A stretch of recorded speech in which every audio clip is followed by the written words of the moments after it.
Chapter 4. The Apes. In the forest of the tableland, a mile back from the ocean, old Kerchak the ape was. On a rampage of rage among his people, the younger and lighter members of his tribe scampered to the higher branches of the great trees to escape his wrath, risking their lives upon branches that scarce supported their weight rather than face old Kerchak in one of his fits of uncontrolled anger.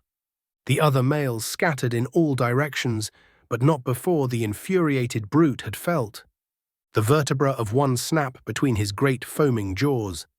A luckless young female slipped from an insecure hold upon a high branch and came crashing to the ground almost at Kerchak's feet.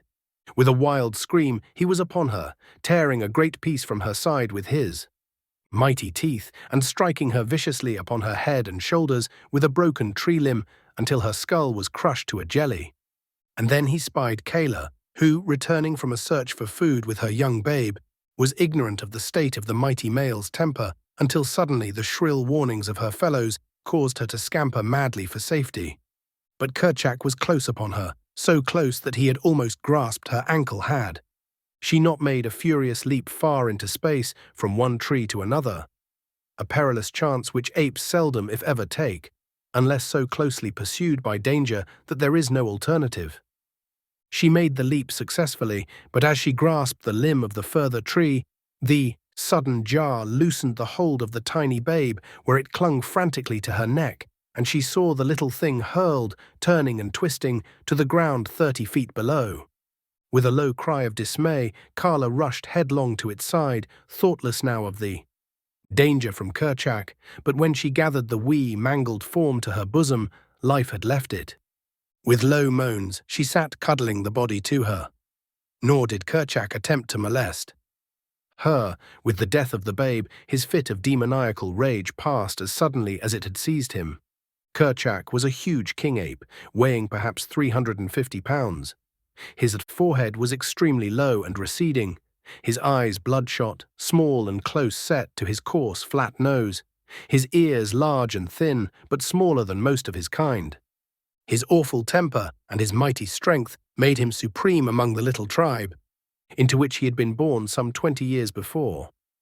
Now that he was in his prime, there was no simian in all the mighty forest through which he roved that dared contest his right to rule, nor did the other and larger animals molest him.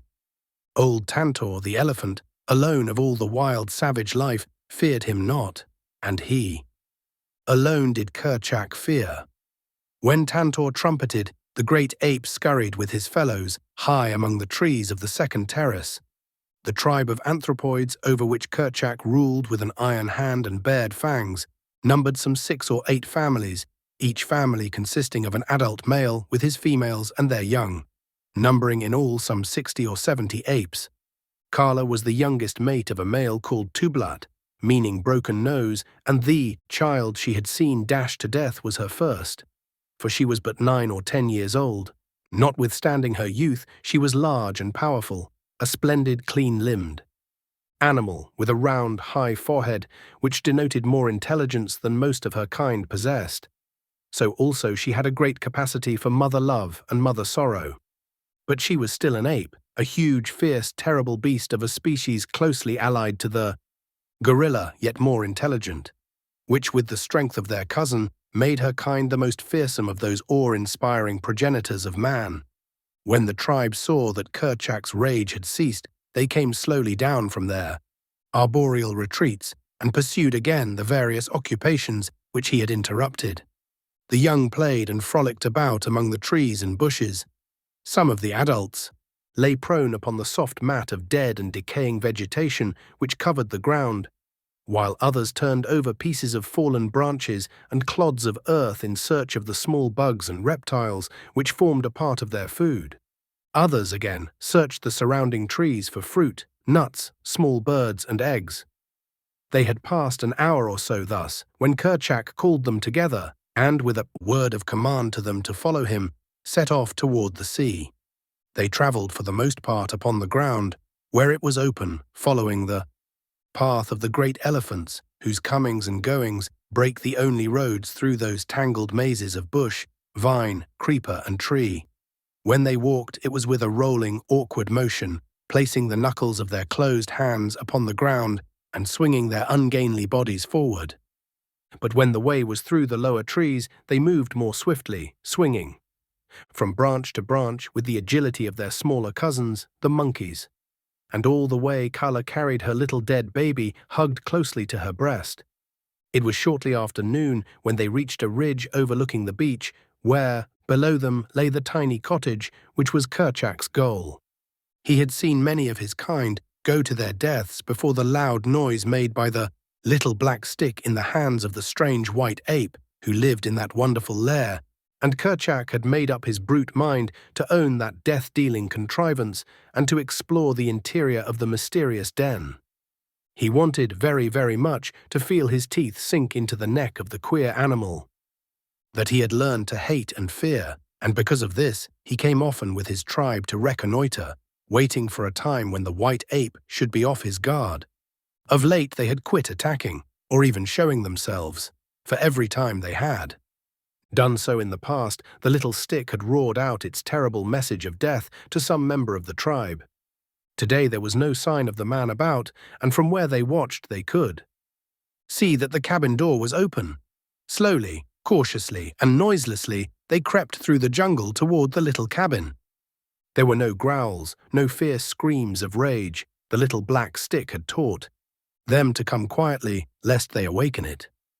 On they came, until Kerchak himself slunk stealthily to the very door and peered. Within, behind him were two males, and then Kayla closely straining the little dead form to her breast.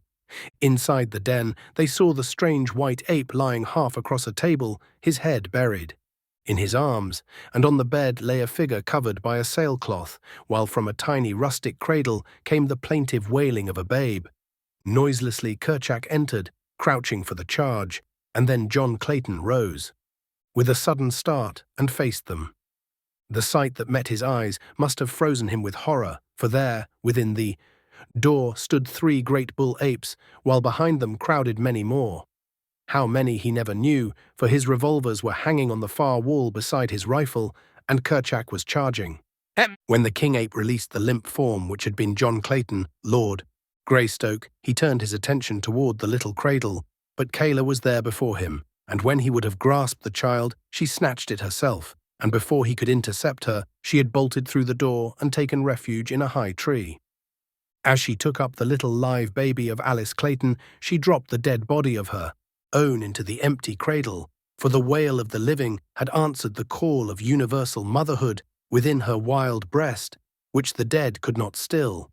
High up among the branches of a mighty tree, she hugged the shrieking infant to her bosom, and soon the instinct that was as dominant in this fierce female as it had been in the breast of his tender and beautiful mother, the instinct of mother love, reached out to the tiny man-child's half-formed understanding, and he became quiet. Then hunger closed the gap between them, and the son of an English lord and an English lady nursed at the breast of Kala, the great ape. In the meantime, the beasts within the cabin were warily examining the contents of this strange lair. Once satisfied that Clayton was dead, Kerchak turned his attention to the thing which lay upon the bed, covered by a piece of sailcloth. Gingerly, he lifted one corner of the shroud, but when he saw the body of the woman beneath, he tore the cloth roughly from her form and seized the still white throat in his huge, hairy hands. A moment he let his fingers sink deep into the cold flesh, and then, realizing that she was already dead, he turned from her to examine the contents of the room, nor did he again molest the body of either Lady Alice or Sir John. The rifle hanging upon the wall caught his first attention. It was for this strange, death-dealing thunderstick that he had yearned for months, but now that it was within his grasp, he scarcely had the temerity to seize it. Cautiously, he approached the thing, ready to flee precipitately should it speak in its deep roaring tones, as he had heard it speak before, the last words to those of his kind who, through ignorance or rashness, had attacked the wonderful white ape that had borne it. Deep in the beast's intelligence was something which assured him that the thunder stick was only dangerous when in the hands of one who could manipulate it. but yet it was several minutes ere he could bring himself to touch it. Instead, he walked back and forth along the floor before it, turning his head so that never once did his eyes leave the object of his desire. Using his long arms as a man uses crutches and rolling his huge carcass from side to side with each stride, the great king ape paced to and fro, uttering deep growls, occasionally punctuated with the ear-piercing scream than which there is no more terrifying noise in all the jungle. Presently he halted before the rifle. Slowly he raised a huge hand until it almost touched the shining barrel, only to withdraw it once more and continue his hurried pacing. It was as though the great brute, by this show of fearlessness, and through the medium of his wild voice, was endeavoring to bolster up his courage to the point which would permit him to take the rifle in his hand. Again he stopped, and this time succeeded in forcing his reluctant hand to the cold steel, only to snatch it away almost immediately and resume his restless beat. Time after time, this strange ceremony was repeated, but on each occasion with increased confidence, until finally the rifle was torn from its hook and lay in the grasp of the great brute. Finding that it harmed him not, Kerchak began to examine it closely. He felt of it from end to end, peered down the black depths of the muzzle, fingered the sights, the breech, the stock, and finally the trigger. During all these operations, the apes who had entered sat huddled near the door, watching their chief, while those outside strained and crowded to catch a glimpse of what transpired within. Suddenly Kerchak's finger closed upon the trigger.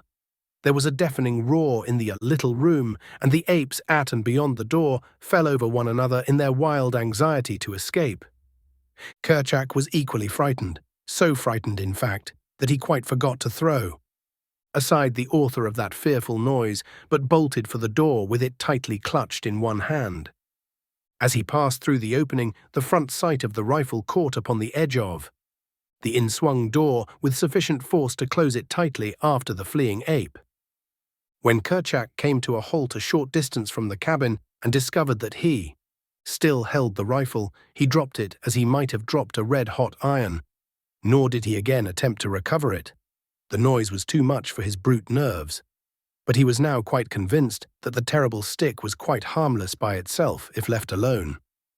It was an hour before the apes could again bring themselves to approach the cabin to continue their investigations, and when they finally did so, they found to their chagrin that the door was closed and so securely fastened that they could not force it. The cleverly constructed latch which Clayton had made for the door had sprung as Kerchak passed out, nor could the apes find means of ingress through the heavily barred windows. After roaming about the vicinity for a short time, they started back for the deeper forests and the higher land from whence they had come.